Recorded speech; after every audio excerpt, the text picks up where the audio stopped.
Let's start with where and when you were born. I was born in Mexico City, the 12th of September of 2003. So you're a Virgo. Do you identify with being a Virgo? Oh, absolutely. I do. I am such a perfectionist. And yeah, that's basically my main characteristic. Everything has to be in order. So yes, I am a Virgo. Mm-hmm. Completely. Interesting. And do you have brothers and sisters?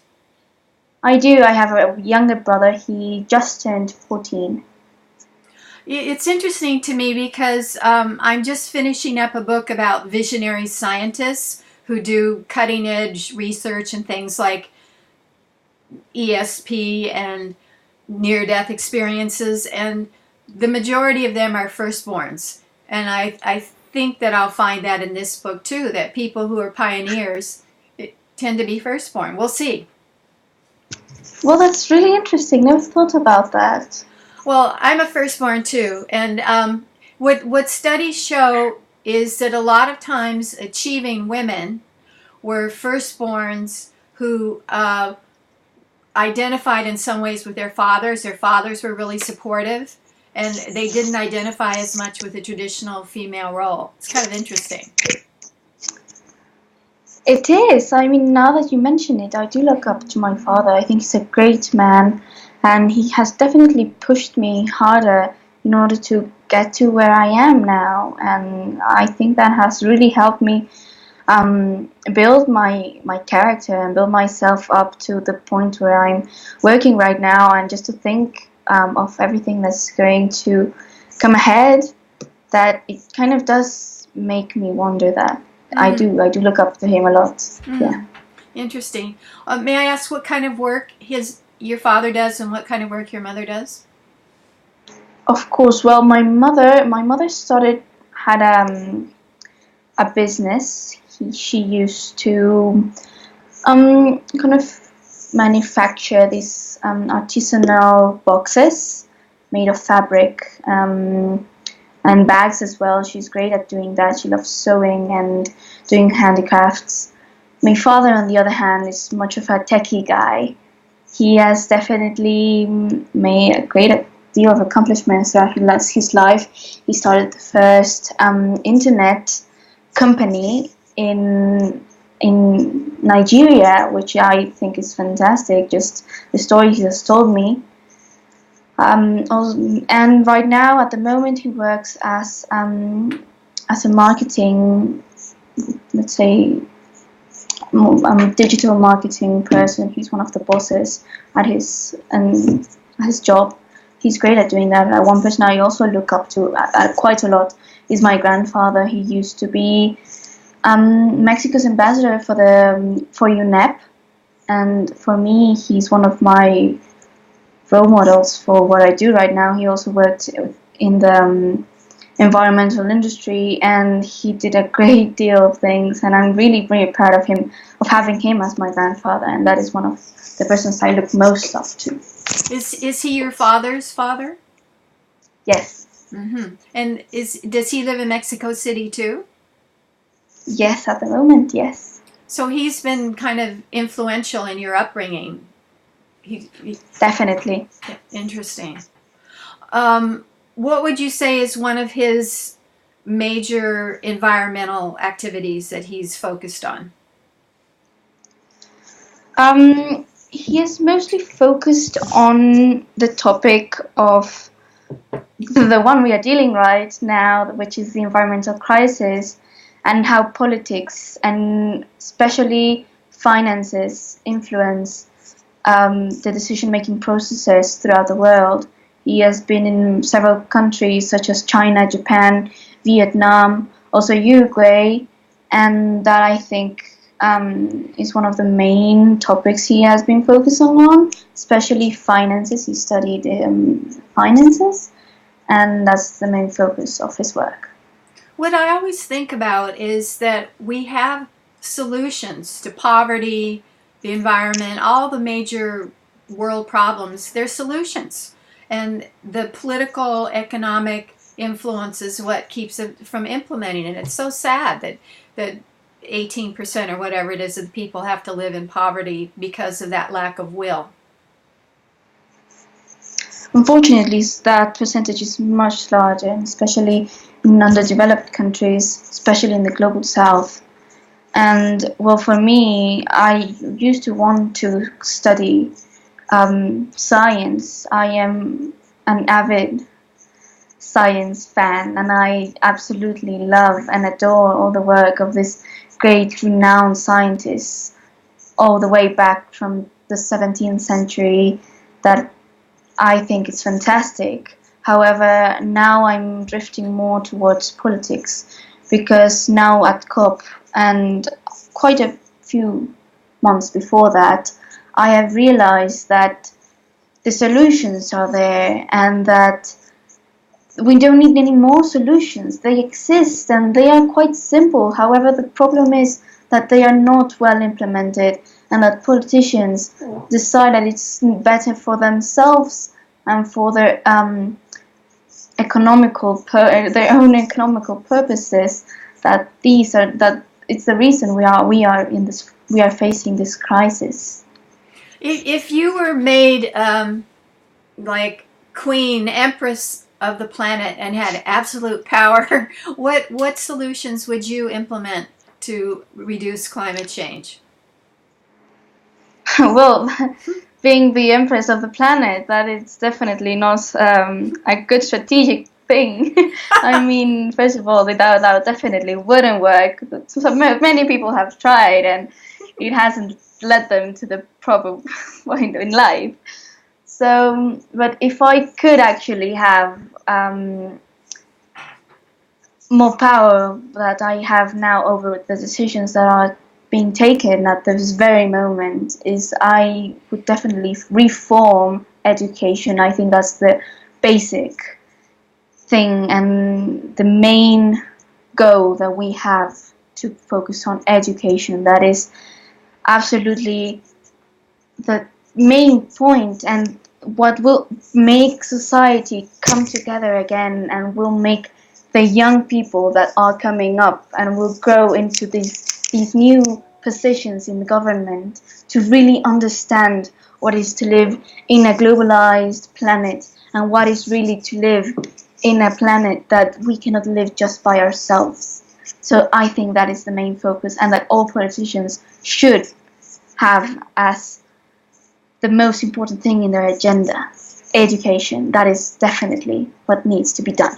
Mm-hmm. Now, second is, and we are telling the government, so I would listen to the science if I had all this power, which I really don't want to have, but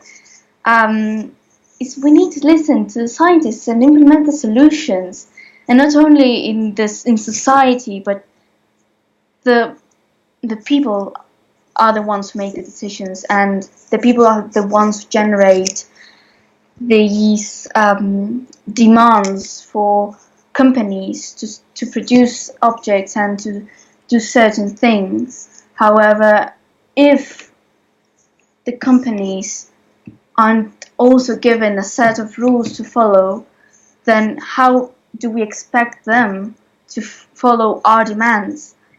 We have two sides of companies. Is the ones that the phase they want to give to the public, which is the ones we have control over. But there is also the other side that has to do more with politics and economics rather than the public, and that is the side we have to tackle. That it's not transparent, which is the big thing with all companies. They have to be transparent, and they also have to be morally follow the morals, and to be competent in that their actions are not only don't have only economic gains. They also have a different impact in the environment and in society that are not always good. What's going on in schools in Mexico, like public schools? Is environmental science common? No, not at all, no. No, public schools in Mexico, for starters, they are not good at all. They are just one step this government has taken, and previous governments have taken, to make themselves look good in the international eyes. Public schools are not good. The good schools are the ones you have to pay, and you have to pay enormous amounts of money in order to have a good education. Education is a human right.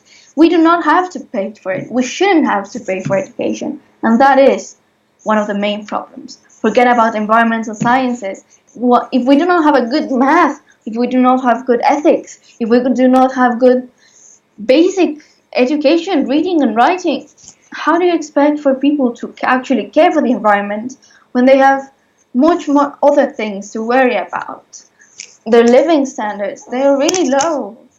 So, and that is one of the main things. I mean, how do you expect to have a good environmental science and environmental politics program when you do not even have a good education, basic education for any kid? And that is the main topic. So no, I would say neither public nor private schools have a good environmental program. I read that it's still possible for teachers to buy a position.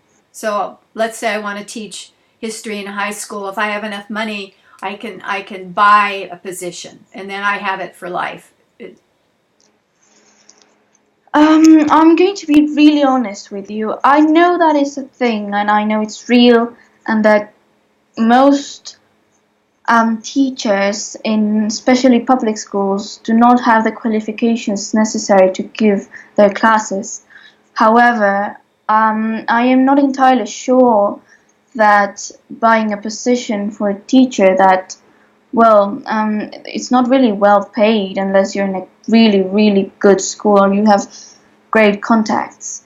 But I will be entirely honest with you, I'm not exactly sure how it works or how it's going on right now, how the government or how the teachers themselves know how it works. But I do know it's a real thing and that it does happen, which it shouldn't, but I'm not entirely sure how. Is there any progress with your new president? What is it, MLOA? I've forgotten his initials. Yes, AMLO. He Yes. ran as a progressive, a liberal. Any changes? Yes, it has. There have definitely been great changes. For example, the minimum wage has been recently elevated, which is great. I think it's great. Many people are against him. Many people are really supporting him. I am in the middle. I am really honest with you.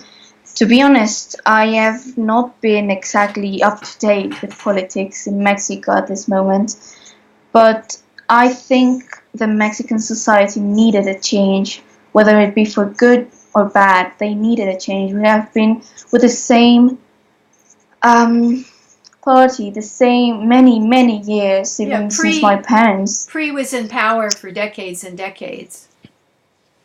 Yes, so the change is good. Maybe not all society has seen this change, or maybe they have not felt that it has been for good, but it is necessary for the Mexican people to actually understand what it is like to have a change. For starters, we do need someone different. Maybe not all of his actions are well made, and not all his decisions I can say I agree with. Most of them I don't, but many of them I do.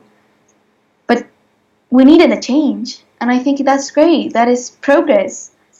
Because if we had not seen a change, if we had not changed the party that has, in a way, imposed their power over us, then we would still be in the same problems we have been for decades.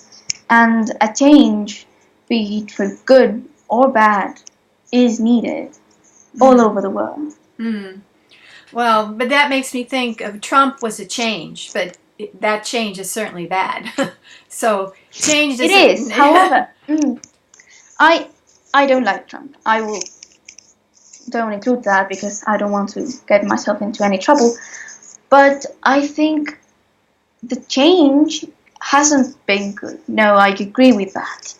But now think about what that change has done to people. Now we know what this real situation is like in the United States. And now, because of Donald Trump, now we have gotten more power, not in the political system, but for ourselves. Now I see that with people my age, and they are now reacting to their environment, and now they are taking the leash of their own lives and what they want for their future. And I believe if Donald Trump hadn't been elected president, then I believe that mentality, especially young people, have found that and they've learned to live with, is that they now have power, and now I live with that as well. If I hadn't been born in this era, if I hadn't been born with Donald Trump or with AMLO or with all the other presidents and this catastrophe we are living with, then I wouldn't care if my society was going down the wrong path. I wouldn't care, or maybe I would, but not to the extent I do now. So rather than thinking of, yes, the consequences the world has had to face with Donald Trump, catastrophical, I agree, and please take him out. But now people know what politics is. Now they see the real face of the people who elected Donald Trump. Now we know the truth of the American people, because let's be honest, before Donald Trump, we didn't know that the United States was so divided. Now we do, and now we can take action. Because how can you take action without knowing what you're against with? So yes, I think it has been a change for good and for bad. That's interesting. But it has been a change. So he's like a catalyst because he's so obviously destructive to the environment. It arouses opposition and activism. That makes sense. Yes. Yeah, good. Tell me a little bit about your school history. Where are you in school now? Where have you studied? I've studied all my life in a school that's called Instituto San Angelin. It's a great school. It's not a cheap school, I will be honest with you. It's not a cheap school. I was fortunate and privileged enough. I am privileged, and I'm afraid, as I do not want to call myself privileged, I am. And I went to a really good school, a small school in Mexico City, I've been there since I was about 5 maybe, I think. And the teachers have been really supportive, especially these past 3 years in middle school that I started with Activism, and they have all been really supportive. But I'm going to be real honest, I am a straight A student, and that is why they like me, because I will never be that person that is the bad student or the problematic student. And that definitely has helped me with my teachers to kind of, for example, the school strikes. If I skip school, they are not worried. They do not have to call my parents because I skip school. And I think that is not the reality for many students, which it is not the same thing being great at school and being a great person. Because you can have straight A's all your lives. However, it's a lot different when you meet a person who maybe drop out, or maybe a school dropout, or maybe a failed student. But you know what? They are taking action. And I've met people like that, and I'm impressed. I really am. They are much better than me. Much, much better, I can tell you. I know a lot of people who are high school dropouts, and they are now in politics, and my goodness, they are fantastic, and I looked up to them. So education is great, and it's necessary. However, being a straight A student is not the most important thing, which, unfortunately for teachers, they want us to be the straight A student. And I've taken advantage of that, and I've actually kind of bended up some rules in order to strike and in order to get ahead in life. At the moment, I just started high school, and my school is a nice school. It's extremely expensive. I don't like the people in there. Everyone is just this stuck up people, and just they think that looks and money is the most important thing. Obviously, I'm just generalizing, which I shouldn't, but that's the generalization of my school at the moment. It's a great school. I'm certain to have a diploma, but I have mixed feelings about it. And where would you like to go to university, and you would study politics, it sounds like? Yes, I want to study politics. My two choices at the moment are Cambridge University and Oxford University. Oh my! I have high expectations of myself. That's not always a good thing, but I don't know if I can pay for them. I will do whatever it is in my power to get scholarship in them, because I found that they are one of the best schools, and if I can get a scholarship, that would be great. I am working right now towards that. That's one of my main goals at the moment. I'm taking extra courses, and I'm doing the International Baccalaureate as well as an English and a proficiency exam in English, because, well, I need a proper English, seeing as I'm from another country.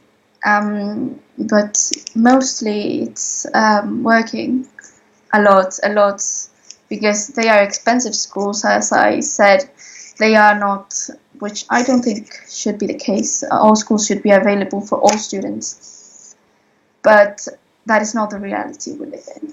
And we have to work a lot in order to get to these places. And it's quite probably I won't, but I will try nonetheless. How did your English get to be so perfect? My English is not perfect at all. I've actually lost it. Thank you. I've lost it this past semester. My father has always, as I told you, has pushed me, especially with my studies and my English, to leave the nest, let's say, and be English, especially in many, because English is the most spoken most spoken language in most countries. So it is a necessity nowadays to know English if you want to go abroad and study and work with international organizations or people, etc., etc., etc. So my father has always told me to get a good English. I studied in a bilingual school, so I've always had English as my second language. And in my house, we speak half and half. So with my father, I sometimes speak English. Like most of our conversations are in English. I practice a lot and I study a lot. Things don't come easy to anyone. Everyone, if you want to have a good English, unless you were born in an English-speaking country, then you have to study and you have to work for it. And I do not consider my English is perfect. I still have a long way to go vocabulary-wise, specifically, and I make a lot of mistakes. But I mean, I try to work on it a lot. Mm-hmm. Well, to me, it's perfect. Well, let's talk about your activism. When did you get started being an activist, doing something specific to make change? Well, it really started. It's a bit of a complex story. You see, I started really dealing with activism, like properly said, actually exactly a year ago, with the rise of the Fridays for Future movement. That's when I started working with actually going out in the streets and asking for change. However, activism is not only going out in the streets and shouting for change. Activism is all you want to do to change yourself and your community. So, if being that the case, I would say I started with activism about 2.5 years ago when I became a vegetarian, and that's when I started looking into the animal agriculture, and I started looking into climate change, which has always been a thing in my life. My mother loves nature and she connects a lot with nature, and she has taught me to connect with nature as well. But being a vegetarian really opened my eyes to the truth of animal cruelty and its impact on our climate. And I want to go vegan. However, it's a bit difficult, especially in Mexico. It's weird, and people really don't know how to react when you tell them you don't eat animal products. So for me, it's a bit hard. And I started with vegetarianism, and that led me to living a zero waste life, which I kind of failed doing. I tell you, it's really hard. Many people say, no, it's not that hard. It depends where you live. It really does. And I try to reduce my carbon emissions and my carbon footprint as much as possible. But then again, it wasn't enough. And that's when I heard about Greta Thunberg and her movement and what Europe was doing, that all these children have stopped going to school and started striking for their climate. That was empowering. And I heard that some people were doing this in Mexico, so I joined via Instagram.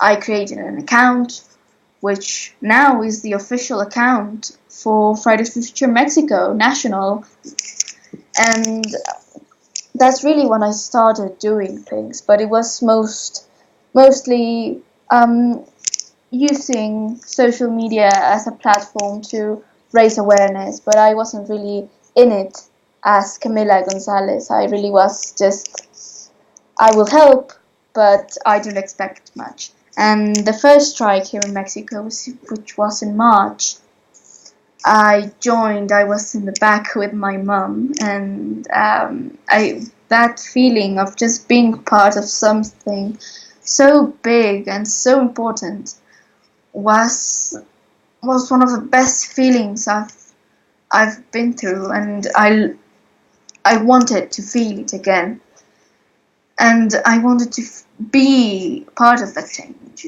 So I messaged the organizers, and I messaged the people who were at the front, in the front of the march, and so we established this direct contact, and from then it started growing. I began working as a social media advisor, and I started working basically with design and raising awareness through social media. After a while, it became a sort of my half-time job. I was fully committed to Fridays for Future, and from then many opportunities arose, such as speaking publicly, and now more lately and more recently going to COP. And I really want to forge a name for myself, and because it's not just looking and doing the part, but it's also, if I want to change and I want to be part of that decision-making process, so I want to kind of separate myself a while from Fridays for Future, which I think is a great and fantastic movement. The people are amazing. The people I've met, and I think has really made my year. But that's just one step. We still have much more to do, and we need to get into the decision-making process with the people who are actually taking these decisions, not just pressuring them, but being there with them and being part of that process. So yeah, my activism has actually not been, now that going to COP has definitely opened my eyes. I am not as important as I thought I would be. I met some amazing people, one of those being Shige Bastida. She's a Mexican activist. She lives in New York at the moment. Jeronimo Sarco, he is one of the best people I've met. I would even call him one of my best friends. And there are so many people that you know, and now I know that they are the change, and I want to be with them. I want to be part of those people making the change. And I think that also as humans being, we act by example. And we are social animals that when we see someone doing something, then that is when we decide to act, because we decide to mimic them. So that's how I started. I started mimicking people who were doing the same thing. And now my friends, I see them starting changing their diets and their lifestyles, and they go with strikes with me. And then you say, well, it's just like in social media, we all talk about how networking and how one post can reach millions of people. Then that it's the same thing with our actions. When one person sees another one doing activism, then you get really curious. What is this and why? That's the questions most adults especially ask us children. Why do you do this? Well, because we want to be leaders, and we want to be where you are now. And because you are impacting my life negatively, then I want to take hold of my future. I want to be the ruler of my own fate. I don't want my future to be in the hands of people who don't really care about me. So I think that's one of the things that really got me into activism, just seeing all these people who started spreading this message that is, we have now the power over ourselves and our future, which is the same thing with feminism. They want to be the ones who are leading the change, because they don't want other people making decisions for them, which is the exact same thing. We want to be able to make the decisions that will impact us. So were you in Portugal? You actually were there at the conference? I was in Madrid. It was in Madrid, COP25. Yes, I was there. I went 2 weeks. And to be honest, I was really disappointed because there was nothing being made. And right. I had the opportunity to, sorry. There we go.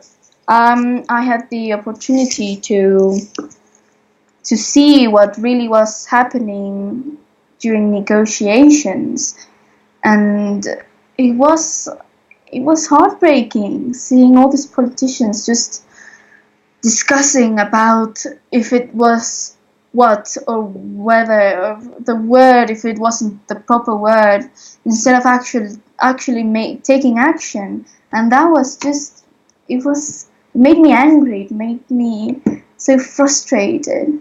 What I can say was the best thing I ever did was meeting all the other activists that attended COP.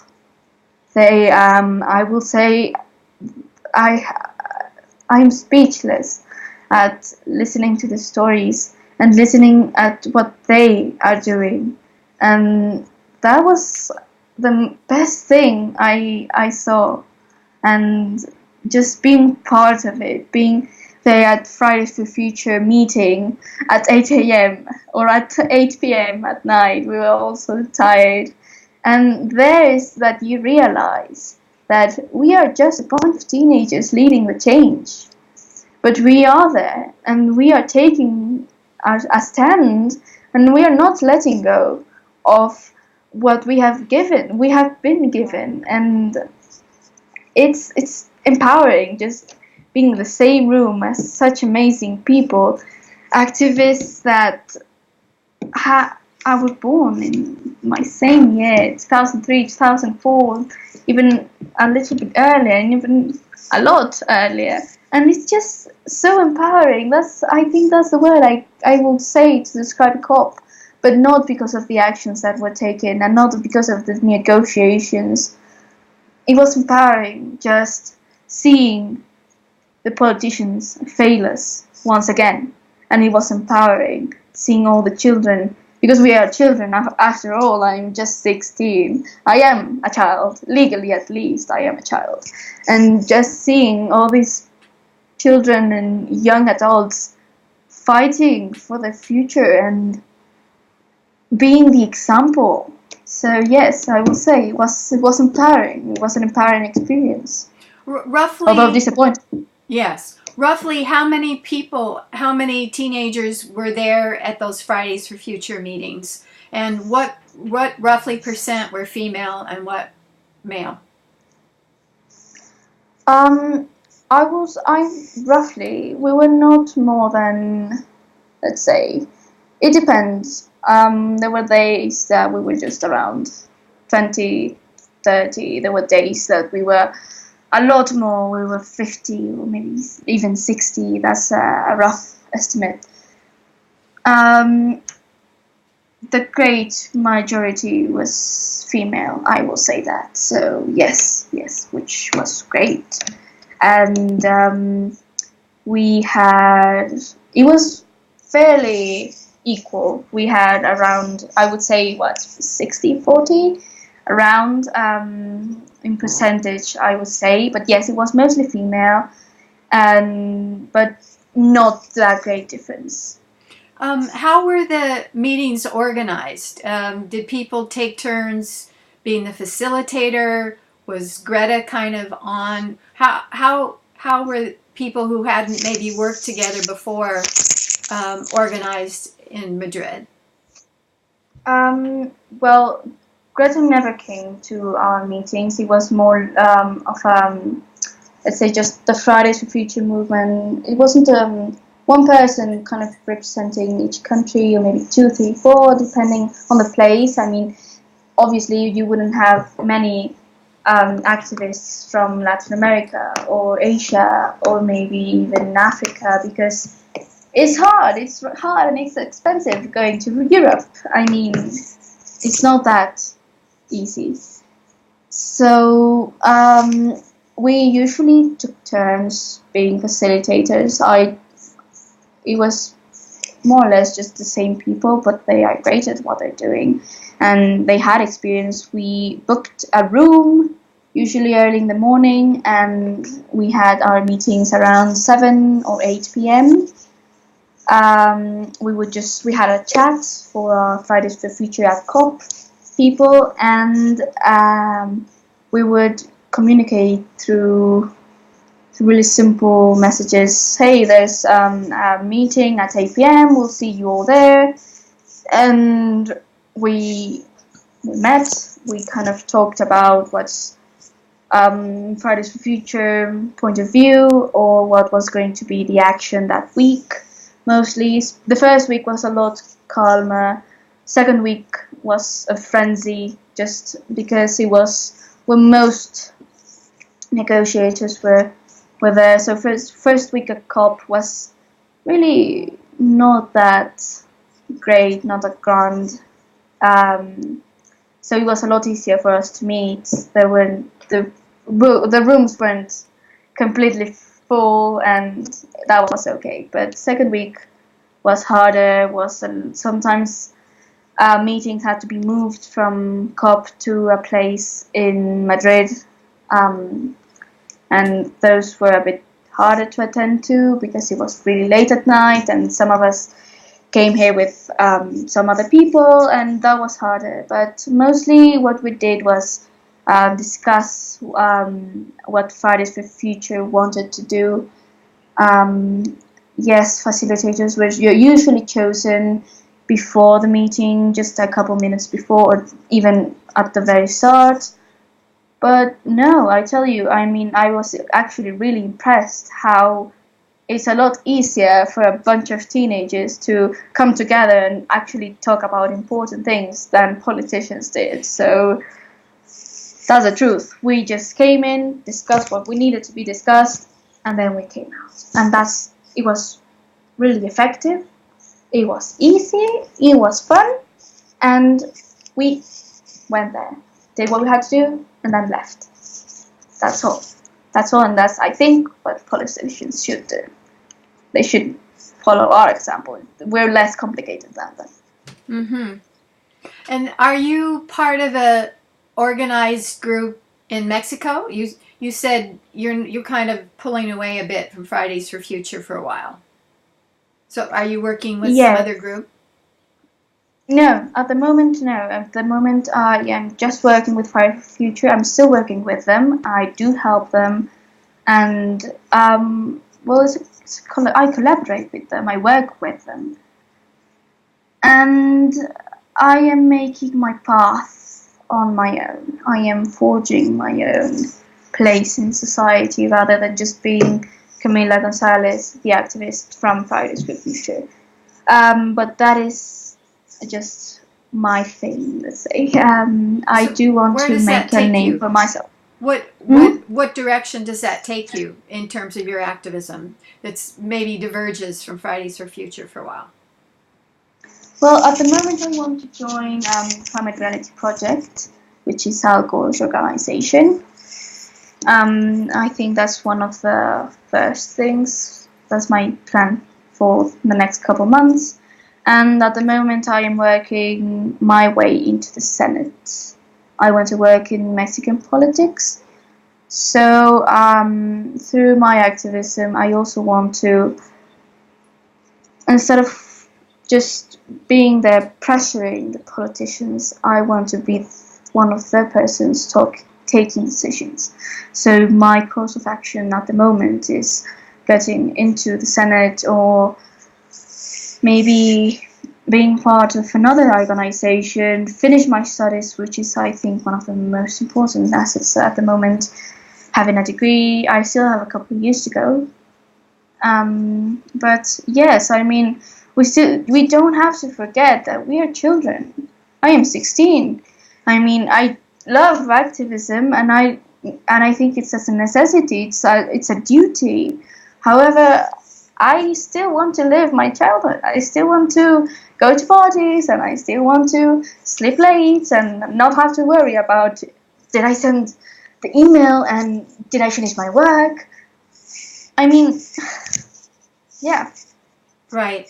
What other groups were active in Madrid besides Fridays for Future that represent youth climate activists? It would be unjust to not name them all. There were many organizations. The activists, especially the native activists from Chile, were great, and they were a humongous group. Also, especially activists, there were many activists from tribes in, let's say, Northern America, the continent, please.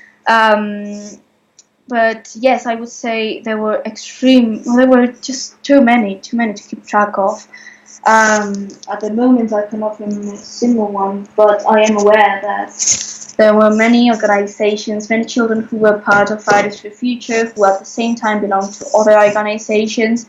But yes, this COP, I would say, and many people say the same thing.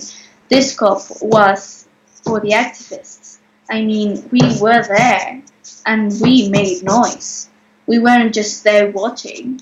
We were part of it, and the politicians know that we are there, that we are not shutting up because they tell us to, and we are not shutting up unless they make the right choices.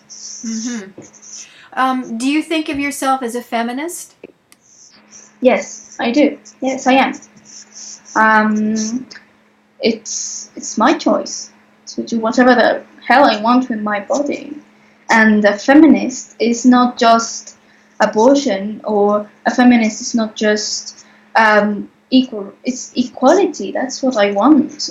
I do not want to go, when I start working, I do not want to be under any man, even if they have the same position as I am in. I don't want to have less money because I'm being paid less because of the gender gap. I do not want that. I do not want less opportunities. I do not want to be less. So that's why I'm a feminist. That's because I am looking for me, myself, and all the other women who have had to endure much more than I have. Yes. Do you find that with boys your age that there's less machismo, that there's more acceptance of equality? Has it changed for boys? Definitely, yes. There is more tolerance. And I would say that the difference with previous generations is that we were born into an age of communication. We are internet natives, and that breaks a lot of divisions between people. The language barrier, we are breaking the language barrier. Also, nationalities. I mean, now we are born into not always believing that because you are from Mexico, then you are less from someone from, let's say, Australia or whatever. No, it's a lot more accepting. The people from my generation, more accepting. That's the word.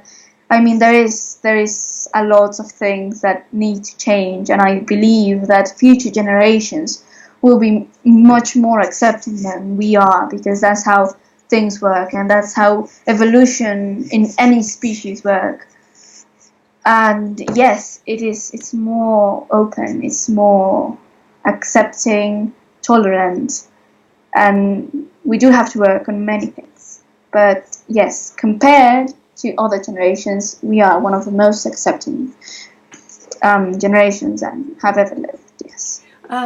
When I read about feminism in Latin America, it seems like the major issue is violence against women, reproductive rights. Is that an accurate statement? Yes, absolutely. You see, because looking at it with historical point of view, Mexico and especially countries in Latin America that were colonized by Spain, and we are very misogynist countries, mainly because of religion and because of the woman's role in society back centuries. So yes, there is a lot of violence, and I would say that we are a machista country. It's just a thing, some misogyny, and just feeling women are under men or any gender whatsoever, because it's not just women, but minorities, let's just say, women and transgender people and non-binary people and everyone that just does not consider themselves men, which again is a generalization. It's just that there are a lot of stereotypes which are really difficult to get rid of. Mm-hmm. What I was interested in is a fair amount of Friday for Future activists, at least in Sweden, are on the autism spectrum. Do you find that in other countries, or is it more a Swedish phenomenon? I wouldn't know, to be honest. I believe it's a thing. I believe that because of this accepting community, because Fridays for Future is quite an accepting community, especially activists, that since the climate crisis, it's a global crisis, then we have to set our differences aside. So it's not just disabilities and gender, but it's just such an accepting community. It doesn't go into who you are, but what you have done. And I believe I do not have the facts or do not have the numbers to tell you, yes, it's just a Swedish thing, or yes, it's just a global thing, or I do not know. But what I have seen and what I do know is that you go to Fridays for Future knowing that you will be accepted, that whether you are straight or bi or gay or transgender or whatever it is, but disabilitated, it really doesn't matter. You have a global goal you have to work towards too, and to say, oh, just because you're disabled, you cannot do this or you cannot do that, or just because you're a woman, it really shouldn't matter. I mean, literally, the whole human species is at risk, and our being here is putting us at risk. So why should it matter? Right. This is kind of a footnote, but I've been really interested in what happened with I think 39 students at the rural school who were killed. And I don't know how to pronounce the name of the school. Do you know what I'm talking about? I'm not sure. I know what you're talking about. It doesn't ring a bell. It was maybe Maybe 3 years ago, and they was involved with drug gangs and police, and the students were on a bus to go to a march in Mexico City, and I think it was 39 of them disappeared and were never found again. Yes, 42 actually, 42 students. Well, at that time, it's still a thing. It's still, people are really angry because it's the government lying to us and not knowing, like the fact of telling people we do not know what happened when there is clear evidence that they do. That is enraging.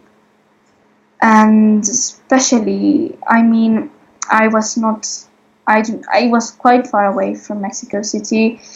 I wasn't personally related to anyone, but it's infuriating that the government keeps these things from us. And I totally stand with the families that lost their children and their friends, and I wouldn't know what to do if I was in that position. I would be really scared. I would be wanting revenge and wanting to know what happened, because what happened I cannot change, and that's a fact. But not having the information, that is and should be illegal. Not knowing, and misinformation and the distortion of information, that is wrong. Mm-hmm. A lot of times climate change activists get backlash, criticism, hostility. Have you experienced that or not? Not really, to be honest. I stayed quite close to. I am in a really small group of people. I do experience backlash, and you have to build a thick skin in order to get past them. But I personally, since I just started, I don't really get that negativity or hate. But I have certainly received comments saying, who are you, or who do you think you are? What are you doing? You do not deserve to be there, especially regarding my skin color, because I am mixed and I'm privileged, and I do receive kind of things like that, say you shouldn't be doing this because you are privileged. I have been called a bureaucrat. I have been called a racist. I have been called many names, especially during. I've been called an anarchist, and I've been called a stupid young woman. Yes, I have received many names, but really you have to get past that. Are those from your peers? I will say, and I am No, from people who don't even know me. No, all my friends are really supportive. I fortunately have a great group of friends that are really supportive, and they are always backing me up, whatever I do. And for them, it's weird. They don't know how to act. They are just, oh yeah, I know her and she's my friend, but I'm not a. In a way, sometimes they are scared. They are scared because they do not want to get involved with activism, because just saying that you're an activist, in a way, kind of puts you in the spotlight that you might be doing something wrong, even if you're not or you do not intend to. But that's the stereotypes with activism and strikes, that they are dangerous and they are for anarchists, and that if you go to one, then you are against the government, and that there are many stereotypes surrounding activists. But my friends are really supportive. They love me and I love them, and they will always be there with me. So yes. That's wonderful.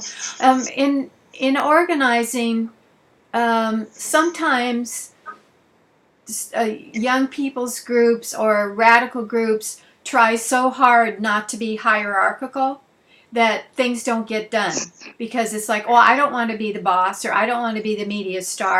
And the second wave of the women's movement in the 60s struggled with that too. How do we get things done and be egalitarian, not have hierarchies, but make sure that we move forward? So I wonder how you see what kind of organizing techniques work.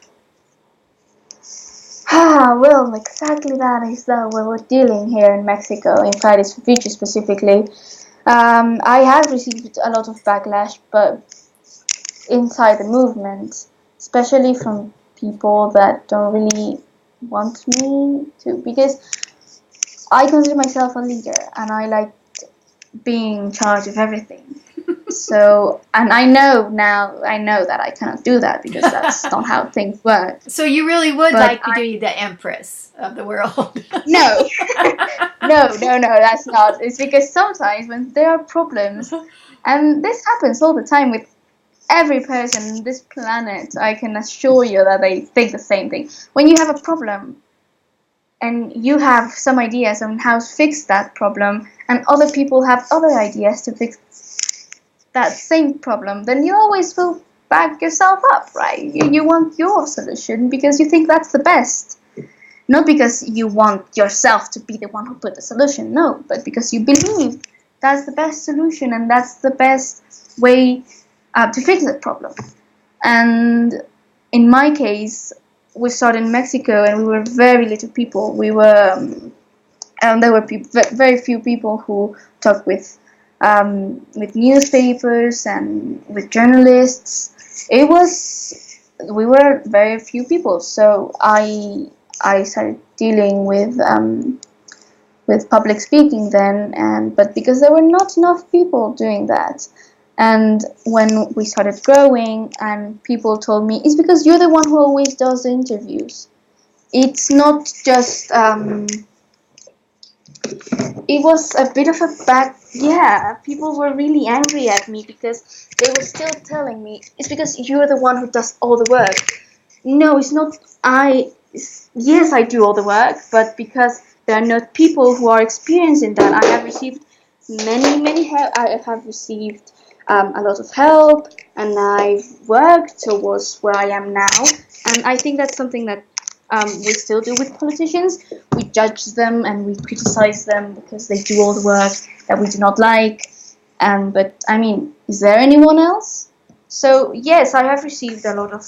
I actually had to step back and stop doing what I was doing, which was public speaking, because people didn't like me for it, because they thought I was doing all the work and I was doing it because of my own personal gain. But the truth is because on the sideline I was training other people to do the same I was doing, because it's not easy to stand in front of the camera and say what you're thinking, right? And that is what I got a lot of backlash from. And then I realized that in most countries, a movement that is it's hard not being in hierarchy. It's really hard not to, because then if we are all equal, then everyone can make the same decisions. And because we are so many, imagine just having 1,050 people trying to make the same decision. It's really hard. That's why there are spaces to do that, and there are people to do that. It's just strategic, let's say that. It's hard to say there's a thing that works perfectly. Nothing works perfectly. Nothing. But I will say that what I found is communication is key. And people have to get rid of their ego and their selfishness if you're going to work with other people, especially in a social movement and in politics that involve the greater good, let's say, greater good. I don't know what works. We are struggling in Mexico with that, because not having a hierarchy is impossible. You cannot not have one, because then the person who just joined the movement and does not know anything about it can make the same decisions as a person who has been in it for years and that knows how things goes. But having a head and then the people who work for the head, that doesn't work. So I think it's necessary having different committees, but that people really let go of that selfishness and that ego that I am better than you, and just because you're against me means that you think you're better than me, which is something that I've really struggled with. People do that. People don't want, when you try to say something that goes against their solution because you have another one, because everyone obviously will just back themselves up, and they always want to be the person who gives a solution, right? And people really don't like that, don't like going against the current. It depends on, that's a cultural thing too. Here in Mexico, people hate hierarchies, but at the same time they do not know how to operate without one. And that's hard. That's really hard. Because at the same time, if you try to take decisions, even if you have other people with you, they don't like it. And then they judge you and they criticize you, telling you that you are the one who's making all the decisions, when in reality, you're just the one who's saying it. That's a thing that kind of, it's hard. I cannot tell you I know what works and what not, because what I've seen here is hard. We have both sides, we have people in the middle, and it's really hard, really hard. It's just trial and error, and I still believe that even after many years and many decades after our time, it will still be impossible, because people do not work, and people do not know how to live without someone telling them what to do. But at the same time, they do not want someone to tell them what to do. So it's hard, and because just imagine, we still criticize the president in every country. We criticize the president a lot and the people in the government. However, if we didn't have a government, then we wouldn't know what to do. So there we go. What do you want? If you don't want one thing or you don't want the other, then what do you propose? We will never be happy with what we have, and that's a fact. That's fact. We will never be happy with what we have. But if we struggle to improve that, then maybe we will actually evolve as humanity. So do you do most of the organizing in Fridays for Future online or in groups? No.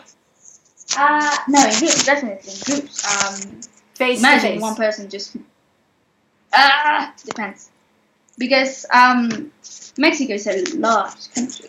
People really don't know about that, but we are a huge country. We're one of the largest countries in the world, And I remember having this exact conversation with activists from Europe, and they were saying, "No, yeah, we all come together in Europe from all over Europe to talk about Fridays for Future." Well, excuse me, I cannot do that because my country is enormous. I mean,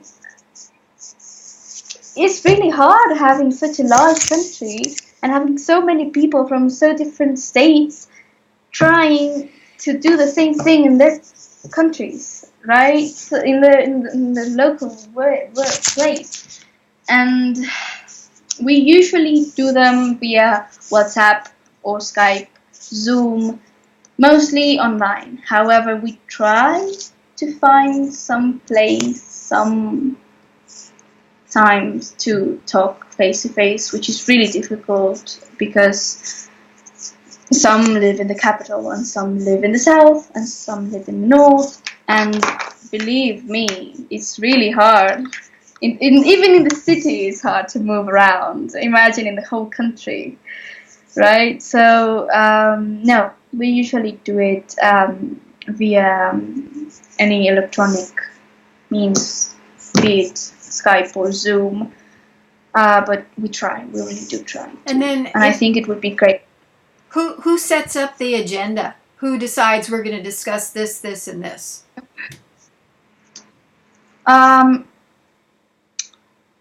Usually our meetings, depending if it's local or national, we have several people that are, let's say, we have a group that it's local leaders. That's I'm not part of that. I wouldn't tell you what goes on in there because I wouldn't know. I'm not a local leader.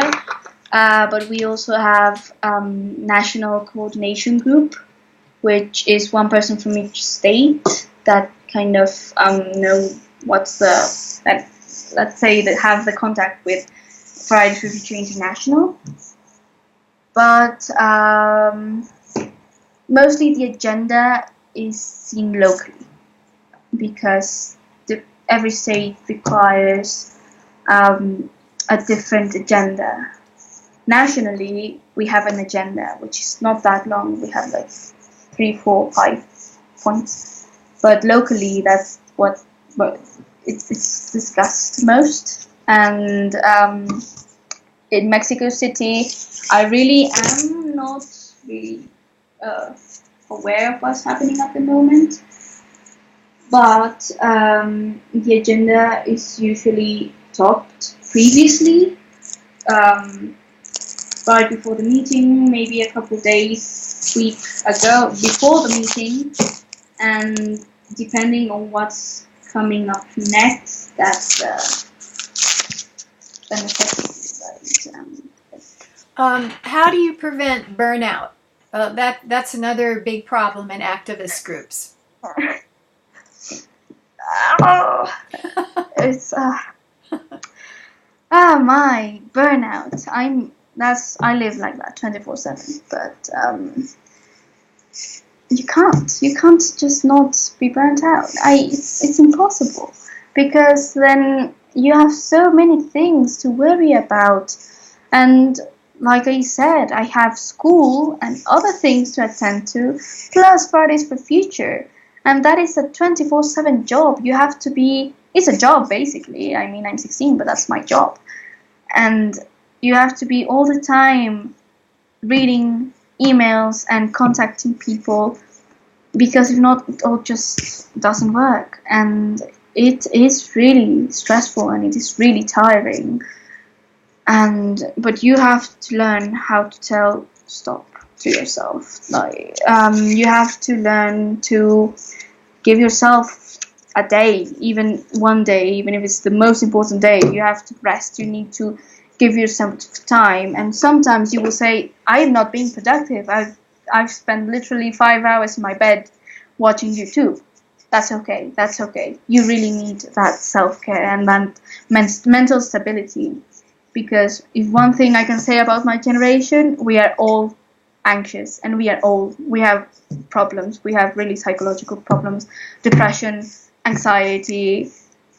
It's a real thing. We live with that, and we have to learn to live with that. But you have to take care of yourself. and really do it, not just stay in your bed and answer emails, because also that the climate anxiety does, especially for climate activists, climate anxiety is a real thing. And trying to work as an adult, trying to mimic what the adults do, and you're cutting short your childhood and your teenage years, which apparently are the most important years in your life because you're developing as a person.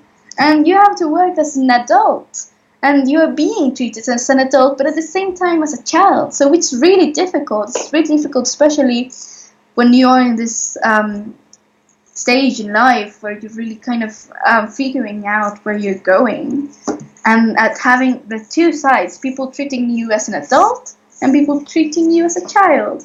And yeah, it's hard. It's difficult not to burn out, but it's a necessity. It's, you have to take care of yourself, you really do, and learn that people won't really care for you. If you might be tired, you might be sick and not willing to do anything, but they won't care. You have to learn how to say stop and how to say no to many opportunities that really you should have taken. Maybe you had an important meeting, but you're not feeling well. Sometimes you have to go, sometimes you don't. You have to learn to say what's important for me. Why do you think that is, that at least in the Western world, I don't know about other parts of the world, that there's an increase in anxiety and depression, especially among girls? Society is complicated. Let's say that. We have such high expectations of children, and let's be real. I recall my parents telling me that at 15, at 16, 18 and 17, all they did was go to parties and live their life and be happy, and they really didn't have to worry if the world was going to end in 10 years. That's one of the main things, especially with young girls, and it's hard not being told what to do. I go back to stereotypes and adults' expectations of what society should be like. And because we are so accepting nowadays, we also like breaking, and I'm going to be real with you, we like breaking this idea of what a woman is and what a man is, because these molds do not apply to us anymore. And sometimes that's hard because people don't like you for it. Maybe some will, and some will say, wow, congratulations, thanks for not being that person. But at the same time, you feel left out, and no one likes being left out, which is one of the main reasons for depression and anxiety. It's really hard saying that adults have great expectations from us. And think about it, they expect us to find our career that we will spend most of our life working for at the age of 18. I mean, if that's not a cause of anxiety, then tell me what another thing is. That is really, it's a hard thing to carry on your shoulders, really heavy. And they always tell you, oh yes, I expect great things from you, but at the same time not realizing that, I mean, and look at the example of Greta Thunberg. She's 17, she's basically my age, and look at all, she's done amazing, and I think it's a great thing, but it's hard on her. And when I met her, I understood what she went through, and I can only imagine what she's going through. And think about it, she's 17. And adults usually, and it's quite common, they don't know that it's for them, it's just black and white. So it's either you're an adult or you're a child. You're not a teenager. A teenager for them, we are just these weird creatures that are kind of changing from being a child to an adult. We're not. That's the truth. We're not. We're not a child. We're not children, and we're not adults. And we want to be treated as teenagers, not as this weird creature that can only be one or another. And that is one thing, that expectations and stereotypes that society wants us to fill. Mm-hmm. Why do you think it is that girls are the majority of the climate activists? I wouldn't say girls. I would say it's because gender, for me, I think that should say that boys and girls exist. No, the climate movement is mostly people. That I would say.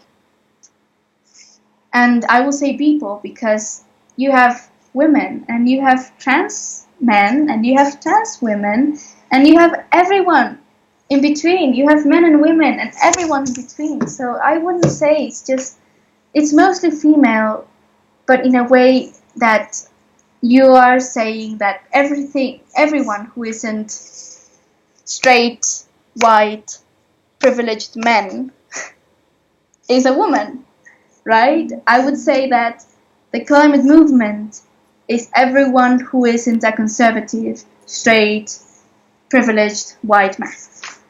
I would put it that way.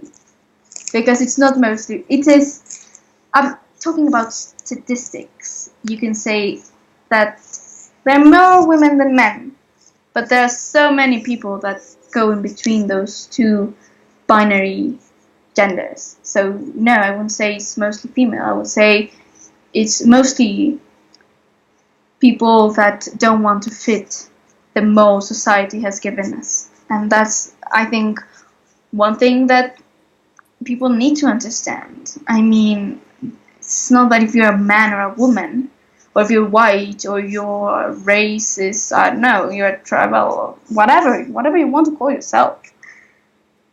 It's a more open movement. It's a movement that is made for people who don't want to be forced into being certain people. I don't know if I make myself clear, but it's a fact that the majority of the leaders of the climate movement, like Greta, are born female. No matter how they've transitioned, their major identity is her, she pronouns. I would say it's the oppressed people that want the change. Because everyone that isn't oppressed, like, let's say, white privileged men, then they have it easy. And all their opportunities are laid out on a table. They do not have to fight for something. And that's why I think the movement is mostly female, and mostly from females that have been muted and have been left out by these elites that rule the world currently. And yes, it's mostly the oppressed that want change, because the ones who are on top of that injustice don't really know what's happening below, and they do not live it, and they do not understand why we are fighting. And that's one thing that I understand from everyone that I've met, is that if you are not being oppressed and you do not feel that pressure, and then you don't need to fight because you have it all figured out. And that, I think that's one of the main things, the reason why most people fight in any movement are females, because they are being oppressed, first of all, for being females, and second, because there are many, many reasons people are oppressed. So yes. You know what someone said to me that I thought was interesting is that for high school boys, it's not cool to be an activist, whereas it's not the same for girls. So it's the coolness factor. Does that resonate at all? No, to be honest, it doesn't resonate at all. In Mexico at least, I wouldn't know about what happens outside, but what I live with is that people don't care because they don't understand it, and because they are afraid of it, and because people are afraid of what they do not understand. And I will say that maybe that being cool is also a way of being accepted in society. And but at least I do not know of any person that says, "Oh, I'm not an activist because it's not cool." I don't think I've ever met someone like that, and if there are, because I do not think people like that don't exist, I would say, why would you want to be cool? Like, what's the reason of it? Why being accepted is so important? I mean, if you really want to be accepted, then just talk with yourself. The only person you need to be accepted by is yourself. And that is, but at the same time, that is one of the reasons of our anxiety and our depression. Because if you don't fit in and you're not accepted, you feel lonely. And It's difficult. social media magnifies it because people compare how many likes and what they see, photographs. How do I compare? So some people blame social media as part of the rise in anxiety and depression. Yes, I would definitely say it's one of the main factors of this phenomenon. But at the same time, is that because social media, I mean, stereotypes and fitting in has been around for millennia. I mean, who hasn't? And you can see it from any history book that those stereotypes have been there all the time. But now social media allows us to actually compare with numbers. And it is hard. It is hard having social media and not comparing yourself to someone else. I mean, we do that on the street all the time. And no one will let me lie about this. We do. Even if it's unconsciously, you look at someone and say, "Oh, they're prettier than me. Oh, wow, they're taller than me." Yes, you do compare yourself to everyone all the time. But now social media has expanded this range of people we compare ourselves to. So it's not just our family and our friends and the people we find in the street. It's also people from all around the world that you will never meet, probably. That's a lot of pressure. It is a lot of pressure, but at the same time, it's great. It helps us and allows us to understand that there are a lot more people than there are in your small community, and you can compare this from the era before the internet began, and it wasn't like 60 years ago that internet had its great, less 25, it was 2008 that Internet Explorer started booming around. And now you say, okay, then what's the difference with your generation than with mine? Internet. Now we communicate with people all over the world, and it has obviously its goods and its bads. Right. But now that it allows us to understand that there is much more than what you see in your day-to-day basis. Right. Do you put yourself in the kind of anxious, depressed category? Yes, I dealt with depression. At the moment, I'm not depressed. I dealt with depression a while back. It was a difficult time for me. I get anxious. I do. I sometimes struggle with anxiety. But I mean, who doesn't? We all want to feel that kind of nervousness, and sometimes it's just more normal for other people than to others. But I've had my deal of depression and anxiety, and it's bad. It's difficult. You need to support people with anxiety and depression, and because it's not easy, but it's not something that's final. That once you get depressed, then there's no way out of it. And that's mental health is one of the most important things in my life, at least. after that episode of really difficult self-loathing, then I've learned that the first person I should take care of is myself. And people will say it's selfish. It's not selfish. Taking care of yourself is not selfish. It's normal. I mean, if you do not take care of yourself, then how do you expect to take care of anyone else? Much less the planet. If you're an activist in the environmental agenda, how do you expect to take care of someone else, something as big as the planet, the whole population of the planet, if you do not take care of yourself?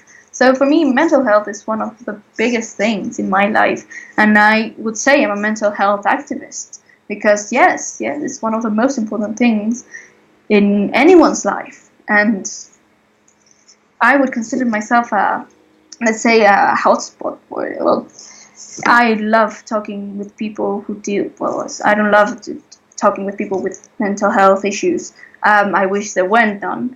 I wish no people had to deal with that, but I think it's necessary, and I do talk to people with difficulties, and especially with depression and self-loathing, because I dealt with that, and I lived with that, and I still live with that in my life, but now I've learned to love myself and accept myself, and I mean, that's one of the reasons why I started activism. So the people that you talk with are mostly peers at school, friends, rather than electronic friends? Oh, yes, definitely, yes. I mean, unlike many people say that I spend all my time on my phone, I do have friends outside, and and that physical, I love going to the movies with my friends, just as Mr. Donald Trump said that I should go and watch old movies. I do that. I mean, I'm not an antisocial freak that just works. I do have friends, and I love them, and I love going out with them and hanging out, going to a good bookstore and just having a laugh. I mean, it's really normal, and I can assure you that every activist has so many friends. I have internet friends too, and I love them, but I mean, I have friends in Pakistan, I have friends in Europe, which I cannot contact or I cannot visit because it's not easy. I do not have the money to do that. But yes, I do have friends in the real world. Got it. Well, are you optimistic or pessimistic that we'll turn around climate change? What's your prediction? I want to be optimistic. I do. I try to find myself a good middle. I do not think that being optimist is the only way around, or being a pessimist. You need hope to function, but you also need fear, because if you do not have fear then and hope, which are both important, then you do not have drive. You do not have something to work towards. So, because if I'm just hopeful, then I am just looking above all the problems that exist. And if I'm just negative and afraid, then I won't act.